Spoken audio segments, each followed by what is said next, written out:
There's a complex network of horse exercise ways in Hyde Park. It's made of a kind of sandy stuff. And the thing is, I once tried riding a scooter in this sandy stuff. I got stuck. It's so hard. But not only that, I once got quite nasty. I hurt myself quite nastily because I tried to play with the sand like you play with sand in a playground. I literally did, and it was so painful because it got shells in it. But nearly everyone seems to cycle in the beige bit. It says, it actually literally does say horses only, but everyone, they all cycle in the horses only section. That's horses only, and everyone, no one seems to obey that rule.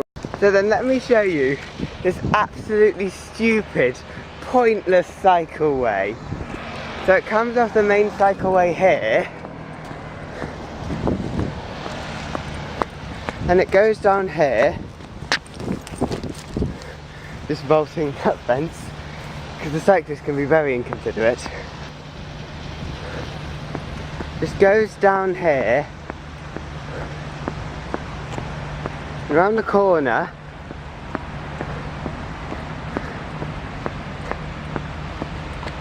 and I'm pretty sure that there used to be a section for horses along here where the cycle path is now, which they then closed off, and as you can see the horseway now splits from the main path down there. Let me try zooming in. My camera's quite bad at picking up things that are far away.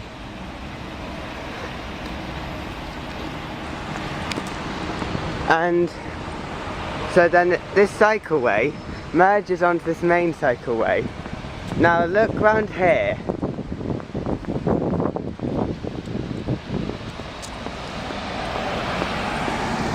So then, on the main cycleway, we come up to a crossroads which has been adapted for cyclists.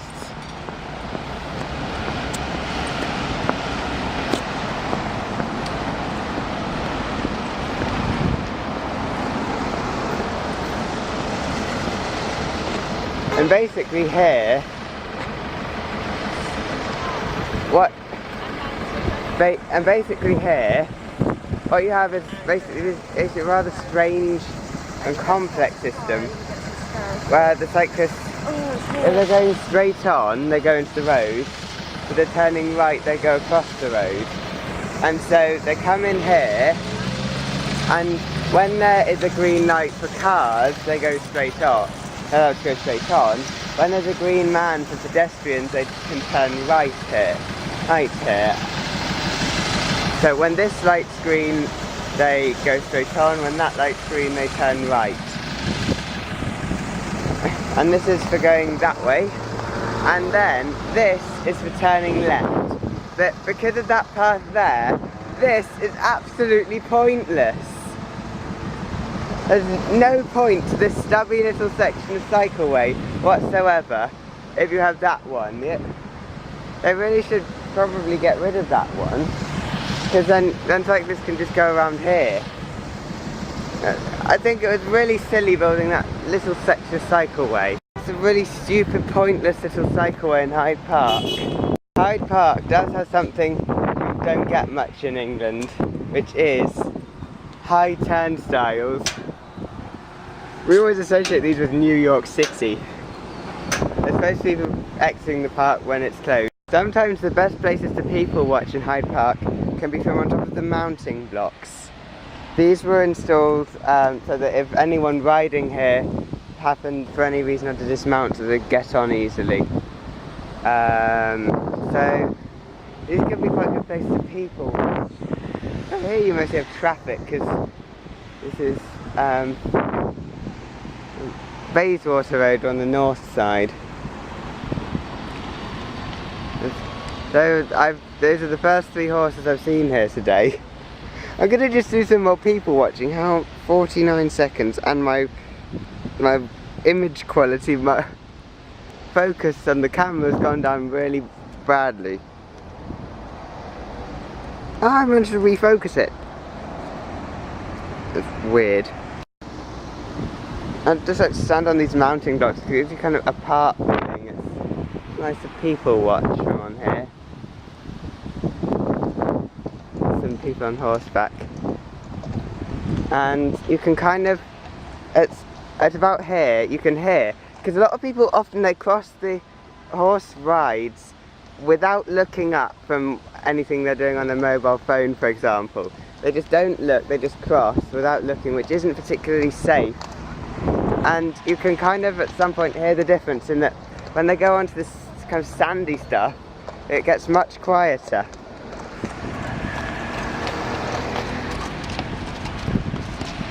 It does get a lot quieter because they go on.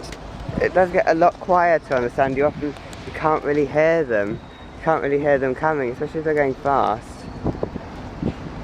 They're going quite slowly. I can walk faster than that. I usually walk faster than that, but a lot of people just don't pay any attention, and they just don't know the horses. They don't notice the horses, and it can be a bit dangerous. It's like crossing a road, really. It's a bit like crossing a road, or what Network Rail want you to believe crossing a railway is like. Especially crossing a cycleway, it's kind of like that. And more, there are a lot of horses now. Oh, hardly any a minute ago, now there are loads. It's like buses. We have a saying in London, in our culture, buses, there are none and then they all turn up at once. And there's actually a valid reason for that, which I'll explain in a bit. But first, Network Rail want you to believe that like the trains are silent and fast and deadly. They're not exactly silent, they're quite noisy. But regardless, trains can, especially the really fast ones, you should always be careful when crossing a railway. And regardless of how noisy trains are, you should always be careful because it's dangerous. I mean, getting hit by a train, I can only describe it as a very inconsiderate way to die. That would make a great title for a vlog. A very inconsiderate way to die, by which I mean getting killed by a train. Because it disrupts everything for everyone else. And the thing is, you know, the reason why the buses, they go slowly and they all turn up at once, there's actually a very good reason for that. It's just that the way buses work, it tends to trend towards that. And you find that in simulators, like I often use in my video games, in simulators that happens too. Getting rain off my camera microphone. In simulators it happens too. Basically, if there happens to be a slight higher amount of passengers, then that slows the bus down because they get on, then that creates a gap which makes it slightly more likely that the bus will stop to pick up passengers, and so on and so on. So it increases the likelihood that the bus will stop, which creates gaps between the buses. And so buses you wait ages for them, then two turn up at once. That actually has some point to it, as seen in traffic simulators. I've got some on my computer, but sadly my screen recorder software is not good enough for me to show you. I need to get better software. Now I'm going to vault over the mounting block. And you know, let's try vaulting over it parallel to it. That actually went really well. I'm actually very good at vaulting over things. Maybe I could compete in the hurdles of the Olympics. Competing in the Olympics takes a lot of dedication though. I don't think I have the work ethic for that. Riding a scooter in Hyde Park, often the surface can be basically this weird surface, a bit like tarmac, but basically when you go along it, it's fine to go along. The problem is it's really rough, and when riding a scooter, your hands get numb after 100 yards. And so basically, what I like to do is scooter along this bit off from the main path, because this it's either kind of compressed sand that has spilt off from the horseways, or it's London clay. And although this sand is really difficult to ride on, you get your wheels stuck in it if you go along a scooter. But if you have your scooter and if it's just a really thin layer, that's really good. You don't sink in that. And London clay is quite good for riding scooters on, especially when it's compressed, like it often is. London clay is a really good material to dig in.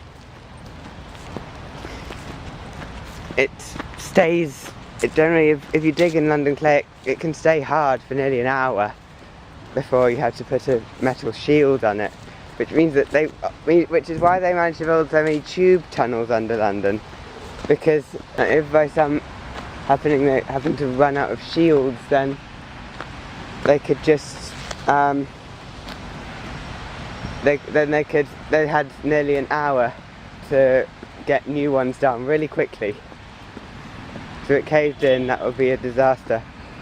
It might kill the workers, and even if it didn't kill the workers, if the workers managed to get out just in time, it would be a PR disaster. So now on Tyburn Vale Highway. To be honest, if the Romans had never invaded Britain, then London would have become a large city.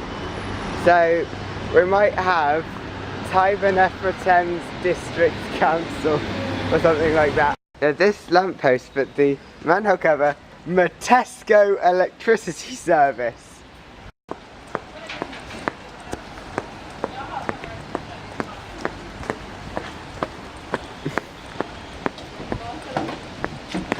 They also have a lot of these kind of squares around Westminster, and they're really immaculately landscaped. That's because most of the people that ever go in here tend to be gardeners, except when they're being gardened, they're locked most of the time.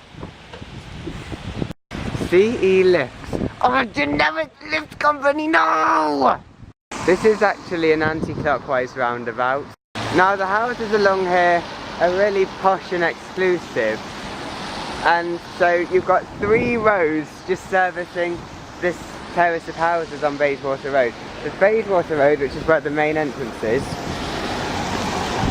and then you have Hyde Park Gardens, and this is a kind of back service road.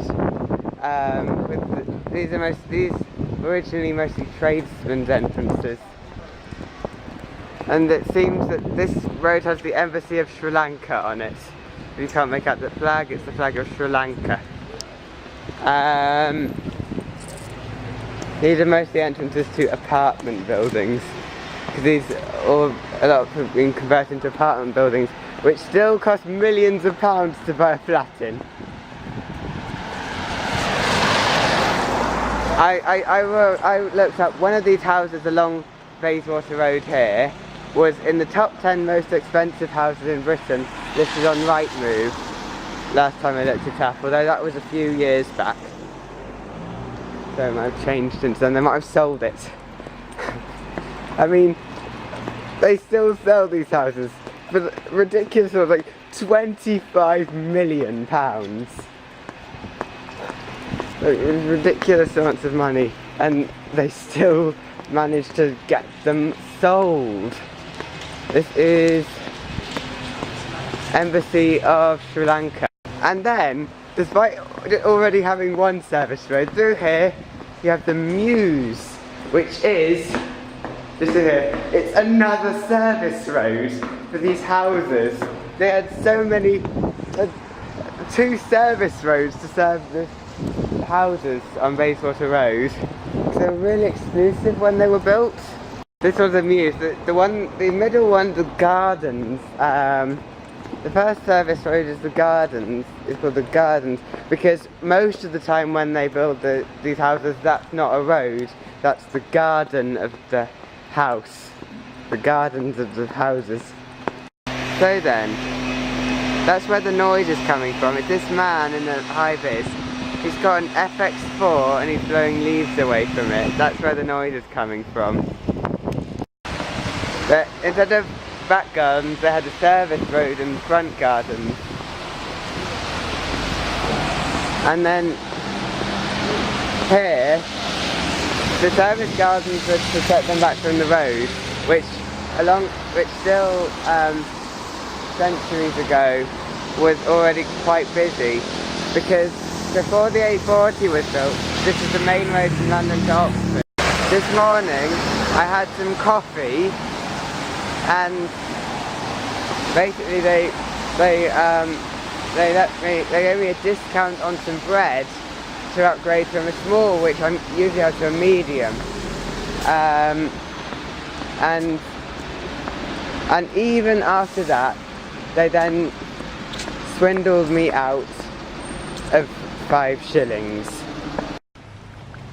In Biscay we have a lot of culture centred around bridleways.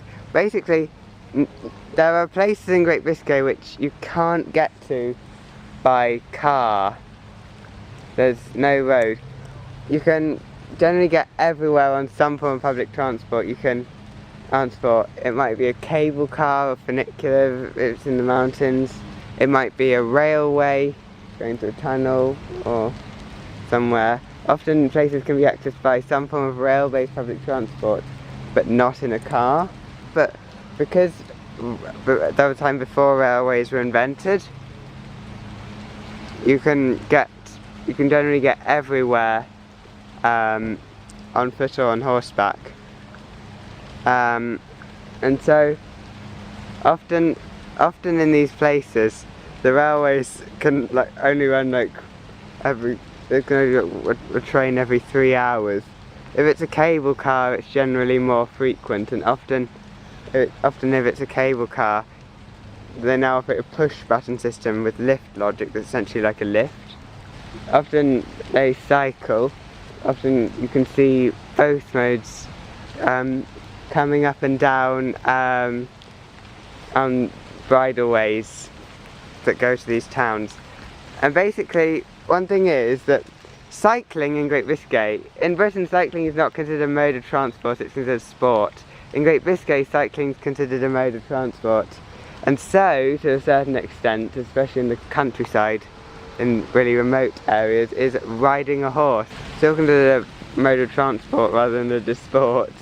There's certain etiquette. Pedestrians on bridleways are generally quite relaxed. They can generally just walk on whatever side is best for them. Although, because of left and right-handedness often, walking on the right is considered to be rather trusting, more trusting than walking on the left. As such, someone on a horse would then be more likely to ask for directions from someone if they were walking on the right of the bridleway rather than on the left. And even though it's not really relevant today, it's just it's more of a cultural thing. Great Biscay, it isn't the sort of country where you go if you want anything big, bold, brash or impressive, but Great Biscay is the sort of place where you're amused by just everyday life. The Biscayans take great pleasure in the little things in life, and we encourage tourists to do the same, to feel like a proper Biscayan.